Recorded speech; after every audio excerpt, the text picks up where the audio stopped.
Assalamualaikum warahmatullahi wabarakatuh. Waalaikumsalam warahmatullahi wabarakatuh. Innal hamdalillah nahmaduhu wa nasta'inuhu wa nastaghfiruh wa na'udzu billahi min syururi anfusina wa min sayyiati a'malina. Man yahdihillahu fala mudhillalah wa man yudlilhu fala hadiyalah. Ashhadu an la ilaha illallah wahdahu la syarikalah wa ashhadu anna Muhammadan abduhu wa rasuluh. Ya ayyuhalladzina amanu taqullaha haqqa tuqatih wa la tamutunna illa wa antum muslimun. Ya ayyuhalladzina amanu taqullaha wa qulu qawlan sadida yuslih lakum a'malakum wa yaghfir lakum dhunubakum wa may yuti'illaha wa rasulahu faqad faza fawzan 'azima. Amma ba'd, fa inna asdaqal hadithi kitabullah wa khairal hadi Muhammadin sallallahu alaihi wasallam wa syarrul umuri muhdatsatuha fa inna kulla muhdatsatin bid'ah wa kulla bid'atin dhalalah wa kulla dhalalatin finnar. Alhamdulillah, senantiasa kita panjatkan puji syukur kita kehadirat Allah Subhanahu wa taala yang tak henti-hentinya mencurahkan kepada kita seluruhnya berbagai macam nikmat demi nikmatnya, berbagai macam rahmat dan karunia-Nya, sehingga di malam hari yang berbahagia ini Allah Subhanahu wa taala kembali mempertemukan kita di tempat ini dalam rangka kita semua berupaya untuk mencari ridhonya, dalam rangka kita semua berupaya untuk mempelajari ilmu-ilmu yang Allah Subhanahu wa taala ridhoi, berupa kita menghafalkan Al-Quran, kemudian kita mempelajari sunnah-sunnah nabinya tercinta, di mana dengan dua ilmu ini seseorang itu bisa meraih kemudahan demi kemudahan, kebahagiaan demi kebahagiaan dunia dan akhirat. Sebaliknya tanpa dua ilmu ini yaitu ilmu Al-Quran dan ilmu sunnah Nabi Sallallahu Alaihi Wasallam, maka yakinlah tidak akan ada orang yang bisa meraih kebahagiaan yang hakiki. Seseorang itu tidak akan pernah bisa meraih kebahagiaan yang hakiki, kebahagiaan yang sebenar-benarnya kebahagiaan tanpa dia memiliki dua ilmu ini, yaitu ilmu Al-Quran dan sunnah-sunnah Nabi Sallallahu Alaihi Wasallam. Dan tidak bisa kita pisahkan antara dua ilmu ini. Tidak bisa kita memilah-milih. Tidak bisa kita mengatakan saya hanya memilih ilmu Al-Quran saja, saya tidak mau mempelajari ilmu sunnah, hadis-hadis Nabi Sallallahu Alaihi Wasallam, sunnah-sunnah Nabi Sallallahu Alaihi Wasallam. Dua ilmu ini tidak bisa kita pisahkan, karena ayat-ayat Al-Quran itu di situ hanya dijelaskan secara global tentang perkara agama ini. Adapun yang merinci dari penjelasan Al-Quran itulah sunnah-sunnah Nabi Sallallahu Alaihi Wasallam, itulah hadis-hadis Nabi Sallallahu Alaihi Wasallam. Misalnya di dalam Al-Quran itu Allah Subhanahu Wa Taala perintahkan kita untuk sholat. Allah Subhanahu Wa Taala memerintahkan kita untuk sholat di dalam Al-Quran. Namun di dalam Al-Quran itu tidak dijelaskan sholat subuh 2 rakaat, sholat zuhur 4 rakaat, sholat asar 4, sholat maghrib 3, sholat isya 4. tidak dijelaskan di dalam Al-Quran.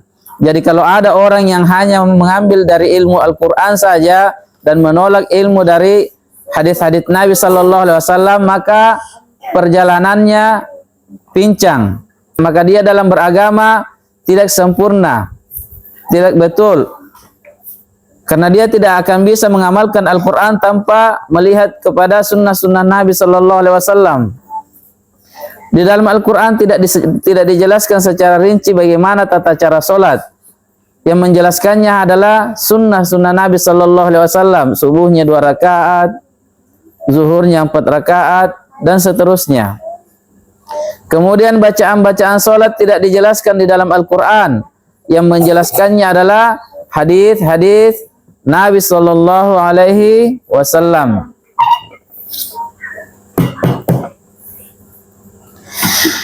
Baiklah adik-adikku sekalian, insyaallah ta'ala malam ini kita melanjutkan pelajaran kita, yaitu pelajaran tentang akidah, tentang tauhid. Kita akan membaca sebuah kitab yang sangat mulia sekali, kitab yang sangat indah sekali, yang membahas secara rinci tentang inti-inti dari agama ini, yaitu Kitabut Tauhid Fathul Majid. Dan telah kita jelaskan pada pertemuan yang telah berlalu bagaimana di kitab ini dijelaskan tentang perkara-perkara yang paling pokok dalam agama ini, yaitu at-tauhid, ketauhidan, menjadikan Allah Subhanahu wa taala sebagai satu-satunya yang diibadahi. Kemudian setelah itu penulis mengatakan, menjelaskan kepada kita tentang hakikat tujuan penciptaan kita di dunia ini, di mana beliau membacakan sebuah ayat, wa ma khalaqtul jinna wal insa illa liya'budun, dan tidaklah aku mencipta manusia dan jin itu kecuali agar supaya mereka beribadah kepadaku. Inilah hakikat penciptaan kita, inilah tujuan Allah Subhanahu wa taala menciptakan kita. Inilah tujuannya Allah Subhanahu wa taala menciptakan manusia dan jin. Jadi kita itu tidak dicipta untuk hidup seenaknya saja, tanpa ada aturan, tanpa ada perintah dan larangan. Kita itu dicipta ada tujuan-tujuan tertentunya, ada tujuan-tujuannya. Allah Subhanahu wa taala menciptakan manusia. Manusia itu dicipta bukan dibiarkan begitu saja, memperturutkan hawa nafsunya, mau berbuat seenaknya saja, mau melakukan dosa atau mau melakukan amalan, dia mau berbuat seenaknya saja, tidak. Ada aturan dalam kehidupan ini yang Allah Subhanahu wa taala jadikan kita harus menjalaninya. Jangan menyekutukan Allah Subhanahu wa taala dengan sesuatu pun. Kemudian setelah itu beliau menyampaikan sebuah ayat yang sangat mulia, yang sangat agung sekali dalam surah Al-Qiyamah ayat 36. Allah Subhanahu wa taala berfirman, ayahsabul insanu ayyutraka suda. Apakah manusia itu mengira bahwa ia diciptakan, ia dibiarkan begitu saja? Apakah kalian itu wahai manusia mengira Allah Subhanahu wa taala membiarkan kalian begitu saja, tanpa ada aturan, tanpa ada perintah dan tanpa ada larangan? Kalian mau berbuat seenaknya saja, tidak mau diatur. Harus ada aturan, harus ada larangan. Karena kalau manusia itu tidak mengikuti aturan-aturan Allah Subhanahu wa taala, akan kacau kehidupan ini. Tidak akan ada keamanan di muka bumi ini. Semuanya akan hancur. Semua mau berbuat seenaknya saja seperti binatang.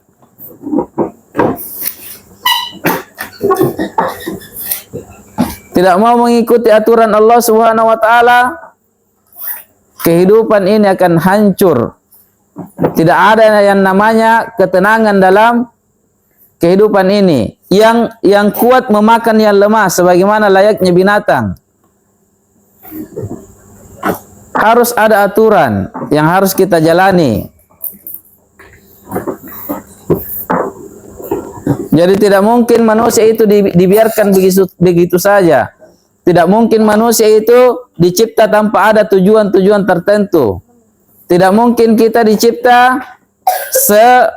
semaunya saja kita menjalani kehidupan ini. Ada aturan yang harus kita jalani. Ada perintah dan ada larangan yang harus kita taati.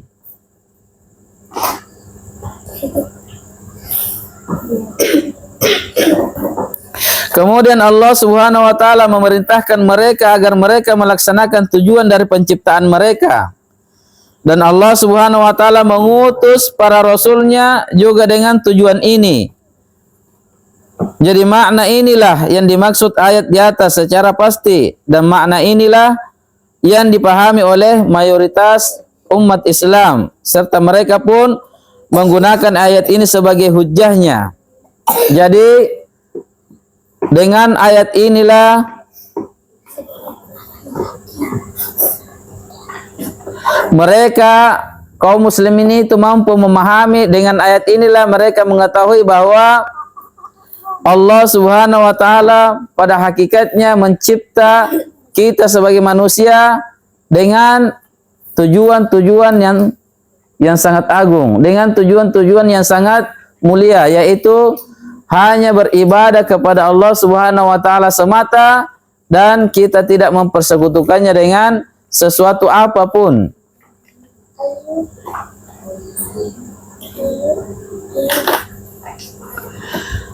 Beliau juga mengatakan bahwa ayat ini mirip dengan firman Allah Subhanahu wa taala dalam surah An-Nisa ayat 64. Allah Subhanahu wa taala berfirman, "Wa ma arsalna mir rasulin illa liyuta'a biiznillah." Dan kami tidak mengutus seorang rasul pun melainkan untuk ditaati dengan seizin Allah. Adapun landasan yang menguatkan makna ini adalah pada sebuah hadis yang diriwayatkan secara mutawatir. Di antaranya adalah hadis yang diriwayatkan oleh Al-Imam Muslim dalam sahihnya dari Anas bin Malik radhiyallahu taala anhu dari Nabi sallallahu alaihi wasallam bahwa beliau bersabda, Allah Subhanahu wa taala berfirman kepada seorang penghuni neraka yang paling ringan siksanya. Jadi ini Allah Subhanahu wa taala bercerita tentang penghuni neraka yang paling rendah, yang paling tingkatannya yang paling di atas, paling rendah sekali. Allah Subhanahu wa taala katakan kepadanya, "Kalau kamu memiliki dunia dan seisinya, apakah kamu akan menembus dirimu dengannya?" Ini pertanyaan dari Allah Subhanahu wa taala yang tidak perlu kita mencari-cari jawabannya, sudah pasti jawabannya. Bahwasanya semua orang, andai kata dia yang memiliki dunia ini beserta seisinya, semua isinya, bukan hanya negara Indonesia, bukan hanya negara Jepang, negara Cina yang banyak hartanya, yang banyak peralatan-peralatan canggihnya, tetapi seluruh dunia ini andai kata kita yang punya, kemudian kita sementara berada di neraka lapisan paling rendah, siksa yang paling rendah. Kemudian kita ditanya, apakah kau mau tebus dirimu dengan harta yang kau miliki sedunia itu dengan dibebaskannya kamu dari neraka? Semua manusia akan mau. Manusia akan menukar hartanya itu dengan dirinya supaya dia bisa selamat dari siksa Allah Subhanahu wa taala yang paling rendah di neraka. Dia tidak akan melihat banyak harta sedunia itu. Dia tidak akan melihat nilai yang besar pada harta sedunia itu ketika dia berada di neraka. Dia akan segera, jangankan satu dunia, 100 dunia pun yang dia miliki, dia akan berusaha untuk menukar dirinya kalau seandainya bisa. Dia akan menukar dirinya dari siksa tersebut. Maka penghuni neraka pun menjawab, "Ya, benar ya Allah, saya akan menukar diriku dengan harta tersebut. Seandainya saya punya harta sedunia, saya akan menukar diriku dengan harta itu agar saya bisa selamat dari siksa yang paling ringan saja di neraka." Kemudian Allah Subhanahu wa taala berkata, sebenarnya aku menghendaki darimu yang lebih ringan dari itu, wahai anak Adam, ketika kamu masih berada di tulang belakang ayahmu, nenekmu, yaitu Adam. Bahwa yang Allah Subhanahu wa taala inginkan dari kita bahwa janganlah kamu berbuat syirik, menyekutukan aku dengan sesuatu apapun. Kemudian Allah Subhanahu wa taala berfirman, dan aku tidak memasukkan kamu ke neraka, namun kamu enggan dan tetap berbuat syirik. Jadi coba lihat adik-adikku sekalian, Allah Subhanahu wa taala hanya meminta satu ini. Tidak usah tebus dirimu dengan seluruh dunia, andai kata kamu punya. Cukup satu saja kata Allah. Allah Subhanahu wa taala katakan dalam hadis yang mulia ini, aku hanya meminta kepadamu wahai anak Adam, jangan kamu berbuat syirik kepadaku. Jangan kamu menyekutukan aku dengan sesuatu apapun. Jangan kamu beribadah kepada Tuhan-Tuhan palsu. Jangan kamu meyakini benda-benda itu bisa melakukan perkara-perkara gaib. Padahal dia cuma batu. Cincin-cincin misalnya, kulau-kulau, keris-keris. Jangan kamu beribadah kepadanya, jangan kamu takut kepadanya, dan jangan kamu berharap kepadanya. Jangan memohon perlindungan kepadanya. Jangan meyakini dia bisa mendatangkan ilmu kebal. Jangan meyakini dia bisa memberikan perlindungan. Jangan meyakini dia bisa memberi rezeki. Jangan berharap kepadanya. Hanya ini yang Allah minta dari adikku sekalian. Hanya ini yang Allah minta dari hambanya. Di sini Allah Subhanahu wa taala beri kita pengertian. Coba pahami hadis ini baik-baik. Pahami hadis ini. Allah Subhanahu wa taala ingatkan kita, wahai kalian anak Adam, inginkah kamu tukar dirimu seandainya kamu di neraka yang paling rendah saja? Andai kata kamu punya dunia beserta isinya, inginkah kamu tukar dirimu dengan itu? Maka kalian akan mengatakan ya. Namun Allah Subhanahu wa taala katakan, wahai anak Adam, wahai hambaku, kita ini manusia. Saya hanya meminta yang lebih kecil dari itu, bukan dunia dan isinya. Saya hanya minta kepada kalian waktu kalian masih di dunia, jangan kalian berbuat syirik kepadaku. Jangan kalian agungkan Tuhan selainku. Jangan kalian tunduk dan patuh kepada siapapun selain dariku, selain kepadaku, kata Allah. Jangan kalian mengikuti ajaran selain ajaranku. Jangan kalian mencintai sesuatu apapun selain cinta karenaku. Jadi seorang muslim itu membangun cintanya karena Allah, dan dia pun memusuhi sesuatu karena Allah. Dia pun membenci sesuatu karena Allah. Itulah sifat mukmin yang sejati. Dia mencintai karena Allah, karena orang itu taat kepada Allah, karena dia adalah hamba Allah yang soleh, dan dia pun membenci sesuatu karena Allah, karena orang itu senantiasa bermaksiat kepada Allah, kurang ajar kepada Allah, tidak mau taat kepada Allah. Jadi dia bangun cinta dan bencinya hanya semata karena Allah. Inilah mukmin yang sejati, inilah orang-orang yang betul-betul sempurna keimanannya. Jadi hanya ini yang Allah Subhanahu wa taala minta kepada kita, adik-adikku sekalian. Perhatikan ini dan pahami ini. Kapan seseorang hamba itu dia tunaikan hadis ini, dia amalkan dengan sempurna sampai dia meninggal, sampai dia kembali kepada Allah Subhanahu wa taala, maka saya berani katakan dengan dalil-dalil yang saya pahami, maka dia pasti masuk surga. Pasti. Tidak ada lagi kata ragu, pasti dia masuk surga. Kapan dia tidak mempersekutukan Allah Subhanahu wa taala sampai dia mati, dia kembali kepada Allah Subhanahu wa taala, maka pasti masuk surga. Sebagaimana dalam sebuah hadis yang sahih yang diriwayatkan oleh Al-Imam Tirmizi, Allah Subhanahu wa taala katakan dalam sebuah hadis qudsi juga, andai kata kalian itu wahai hambaku, anak Adam, hambaku kata Allah, kalian memiliki dosa sepenuh bumi, dosa yang teramat besar, dosa yang tidak bisa lagi dihitung banyaknya, sepenuh bumi. Bagaimana banyaknya dosa itu? Setiap jam, menit, detiknya, dosa yang dia lakukan seumur hidupnya. Namun kata Allah Subhanahu wa taala, kalau kalian punya dosa itu, lalu kalian kembali kepadaku dalam keadaan engkau tidak membawa dosa syirik di dalamnya. Di dalam dosa sepenuh bumi itu tidak ada dosa syirik di dalamnya. Tidak ada dosa menduakan Allah. Tidak ada dosa dari mempersekutukan Allah. Maka apa kata Allah? Aku datangi kalian. Bukan kita yang datangi Allah. Allah yang datangi kita. Aku datangi kalian, kata Allah. Dalam keadaan saya juga membawa ampunan sepenuh bumi. Imbas. Hilang dosa itu. Hancur, dihapus. Jadi ada foto lo yang menulis ada hong. Dihongi. Itu dosa ya. Dihapus. Allah bawa juga ampunan sepenuh bumi. Cukup satu saja. Jangan bawa dosa syirik. Jadi adik-adikku sekalian paham, inilah inti agama. Inilah hakikat Islam. Tanpa ini tidak ada Islam. Tidak akan ada Islam pada seseorang kalau dia tidak mengamalkan ini. Inilah Islam yang hak. Inilah Islam yang sebenarnya.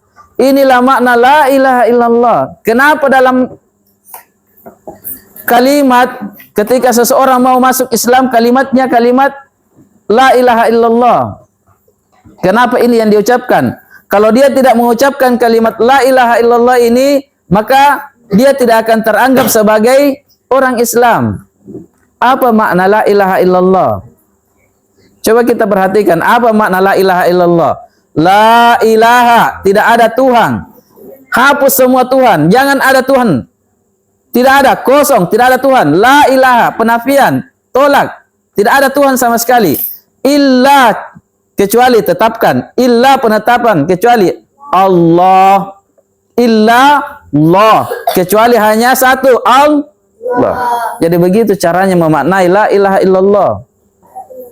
Jadi la ilaha itu penafian, tolak dulu semuanya, tidak ada Tuhan sama sekali, kosong. Illallah, tetapkan hanya Allah. Tetapkan jadi Allah itu, Tuhan itu hanya satu. Itulah Allah Subhanahu wa ta'ala. Pahami ini.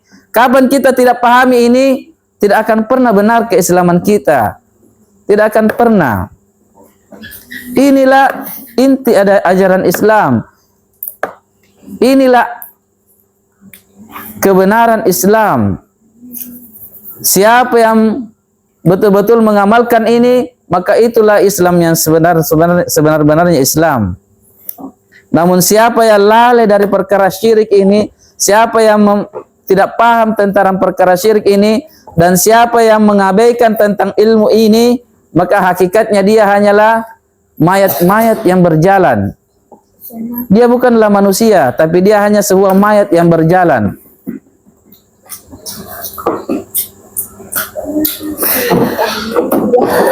Ini ilmu yang paling berharga. Ini ilmu yang paling afdol. Ini ilmu yang paling utama. Seluruh ilmu yang ada di muka bumi ini, ilmu apapun itu, tidak akan ada ilmu yang dapat membuli ilmu ini, yaitu ilmu ketauhidan. Seluruh nabi dan rasul Allah Subhanahu wa taala terdahulu diselamatkan karena ilmu ini. Karena keyakinan mereka yang kuat terhadap Allah Subhanahu wa taala semata yang disembah. Semua hamba-hamba Allah yang soleh, mereka semuanya diselamatkan karena ilmu ini. Langit dan bumi ini bisa tegak karena ilmu ini. Andai kata tidak ada lagi ilmu ini di muka bumi, semuanya ini sudah hancur, lama hancur. Coba perhatikan, Allah Subhanahu wa taala pernah berfirman, hampir-hampir saja langit itu roboh. Bumi, gunung-gunung itu berhamburan karena mereka menganggap ada Tuhan selain Allah, karena mereka menganggap Allah Subhanahu wa taala mengambil seorang anak. Ini anggapannya orang-orang musyrik. Langit pun sudah tidak kuat lagi. Langit pun ingin merobohkan dirinya kalau sudah tidak ada lagi yang mentauhidkan Allah Subhanahu wa taala di muka bumi ini. Gunung-gunung pun ingin menghancurkan dirinya, ingin berhamburan kalau tidak ada lagi manusia yang mentauhidkan Allah Subhanahu wa taala di muka bumi ini. Ingat adik-adikku sekalian ya, andai kata tidak ada ilmu ini di muka bumi, tidak akan ada lagi bumi, semuanya akan hancur, semuanya akan binasa. Oleh karena itu ilmu ini adalah ilmu yang paling berharga, ilmu yang paling afdol, ilmu yang paling mulia, ilmu yang paling agung. Bagaimanapun tingginya sekolah kita dapatkan, kita raih semua titel, doktornya doktor, profesornya profesor. Kalau dia tidak punya ilmu ini, pada hakikatnya dia hanyalah mayat yang berjalan. Mayat yang berjalan. Pada hakikatnya dia bukanlah seorang manusia yang benar kalau dia tidak memiliki ilmu ini. Ilmu inilah yang membedakan antara seorang manusia dan binatang. Ilmu inilah yang membedakan kita sebagai manusia dengan binatang. Maka dari itu adik-adikku sekalian, pahami ilmu ini. Pahami ilmu ini, ilmu yang teramat besar, ilmu yang teramat agung, ilmu yang teramat mulia. Kalian paham ilmu ini, insyaallah selamat. Dunia akhirat selamat. Dunia akhirat selamat. Tidak akan ada yang bisa mencelakakan kalian. Tidak akan ada yang bisa menzalimi kalian. Tidak akan ada. Kalian paham dengan benar ilmu ini, kalian amalkan, insyaallah keselamatan dunia dan akhirat. Sebagaimana nabi-nabi dan Rasulullah Subhanahu wa taala terdahulu, mereka diselamatkan dengan ilmu dan keyakinan ini. Keyakinan tauhid, mentauhidkan Allah Subhanahu wa taala semata. Ingat ya, semua kalau kita pernah baca kisah-kisah nabi terdahulu, semua nabi-nabi Allah Subhanahu wa taala terdahulu itu ketika mereka mau ditimpakan siksa oleh kaumnya, misalnya Nabi Ibrahim. Nabi Ibrahim itu tidak pernah ingat patung ketika berada dalam kesulitan. Tidak pernah ingat Tuhan-Tuhan lain selain Allah. Dia hanya menyerahkan dirinya kepada Allah, bersandar kepada Allah, dan mohon pertolongan kepada Allah. Dia hanya berdoa kepada Allah. Akhirnya apa? Nabi Ibrahim alaihissalam selamat dari api yang berkobar. Yang kalau dalam akal sehat, mustahil orang bisa selamat dengan kobaran api yang setinggi istana. Mustahil orang bisa selamat dengan api yang sebesar itu kalau bukan Allah Subhanahu wa taala yang menyelamatkannya. Dengan apa Nabi Ibrahim bisa selamat? Apakah dengan doa-doanya, dengan baca-bacaannya? Bukan. Apakah dengan kehebatannya? Apakah Nabi Ibrahim punya sihir? Bukan. Apakah dengan Tuhan-Tuhan yang disembah oleh kaum musyrikin di zamannya? Bukan. Dengan keyakinannya Nabi Ibrahim bahwasanya Allah Subhanahu wa taala itu ada dan dialah yang maha menolong hamba-hambanya kalau ada hambanya yang memohon pertolongannya. Dialah sebaik-baik pelindung. Inilah keyakinannya Nabi Ibrahim alaihissalam dan semua nabi-nabi Allah terdahulu. Musa alaihissalam. Siapa yang pernah membaca kisahnya Nabi Musa?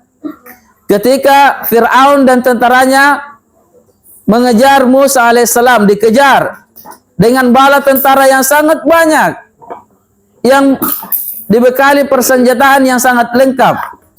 Musa dan kaumnya alaihissalam berlarian karena mereka adalah kaum-kaum yang lemah dan mereka adalah tidak memiliki persenjataan. Mereka dikejar sampai Nabi Musa alaihissalam terhimpit di sebuah lautan. Maka mereka sudah dilihat, Nabi Musa alaihissalam sudah kelihatan oleh Fir'aun dan tentaranya, sudah hampir didapat. Dengan apa Nabi Musa selamat? Apakah Nabi Musa alaihissalam punya sihir? Apakah Nabi Musa punya Tuhan selain Allah? Apakah Nabi Musa itu punya baca-bacaan yang bisa menyelamatkannya? Tidak. Nabi Musa punya keyakinan tauhid, akidah. Nabi Musa punya Tuhan yang satu. Nabi Musa punya pelindung yang sebaik-baik pelindung, pelindung terbaik. Maka inilah keyakinan yang dapat menyelamatkan seseorang dari berbagai macam kesulitan, dari berbagai macam kehancuran, dari berbagai macam hal-hal yang akan menimpanya. Siapa lagi? Nabi Isa alaihissalam. Nabi Isa, siapa yang pernah baca kisahnya? Nabi Isa alaihissalam ketika tempatnya sudah dikepung, Nabi Isa sudah mau dibunuh, tempatnya sudah dikepung oleh musuh-musuhnya, maka tiba-tiba Allah Subhanahu wa taala menyerupakan mukanya dari seorang muridnya ini yang berkhianat kepada Nabi Isa, diserupakanlah mukanya. Sementara Nabi Isa alaihissalam diangkat ke langit, diangkat oleh Allah Subhanahu wa taala ke langit, sehingga Nabi Isa alaihissalam selamat, dan yang disalib itu bukanlah Nabi Isa. Keliru mereka orang Nasrani. Padahal mereka paham, mereka tahu Nasrani itu keliru. Yang mereka salib itu bukan Nabi Isa. Yang mereka bunuh itu bukan Nabi Isa. Nabi Isa alaihissalam diangkat ke langit. Dan yang mereka bunuh itu adalah pengkhianat, muridnya Nabi Isa yang berkhianat, yang lebih mementingkan kehidupan dunia, yang lebih memilih harta dunia dibanding dengan kehidupan akhirat. Pengkhianat itu yang disalib. Dia muridnya ini yang melapor kepada musuhnya, yang memberitakan tempat persembunyiannya Nabi Isa. Dengan apa Nabi Isa selamat? Ayo, dengan apa Nabi Isa selamat? Apakah Nabi Isa punya Tuhan selain Allah? Tidak. Apakah Nabi Isa punya jimat? Tidak. Dengan tauhid, dengan keyakinannya bahwa ada Allah Subhanahu wa taala yang Maha menyelamatkan. Ini saja. Jadi adik-adikku sekalian, pahami ilmu ini. Allah Subhanahu wa taala cuma minta satu dari kita. Andai kata kalian ini, coba bayangkan, andai kata kalian wahai anak Adam, kata Allah, sudah berada di neraka, yang paling rendahnya saja, jangan yang paling kerasnya, yang paling rendahnya saja. Kemudian dikatakan, maukah kalian tebus dirimu dengan harta sepenuh bumi? Kalian pasti akan menjawab, ya, saya mau. Namun Allah katakan, wahai hambaku, wahai anak Adam, saya hanya meminta yang paling kecil darimu ketika kamu masih di dunia. Saya hanya meminta itu. Jangan engkau mempersekutukanku dengan sesuatu apapun. Jangan engkau berbuat syirik kepadaku. Itu saja yang Allah Subhanahu wa taala minta adik-adikku sekalian.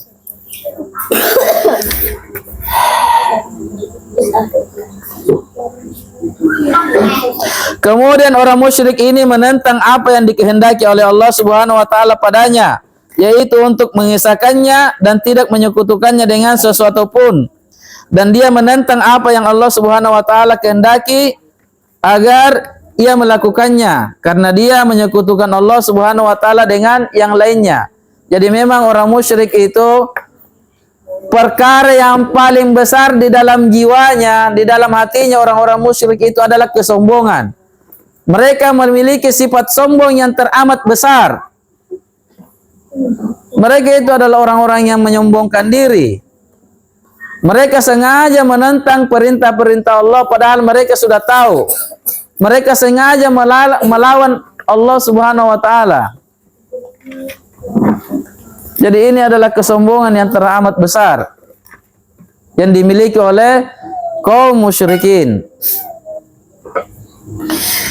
Baik, sampai di sini dulu adik-adikku. Subhanakallahumma wa bihamdik, asyhadu an la ilaha illa anta, astaghfiruka wa atubu ilaik. Wassalamualaikum warahmatullahi wabarakatuh.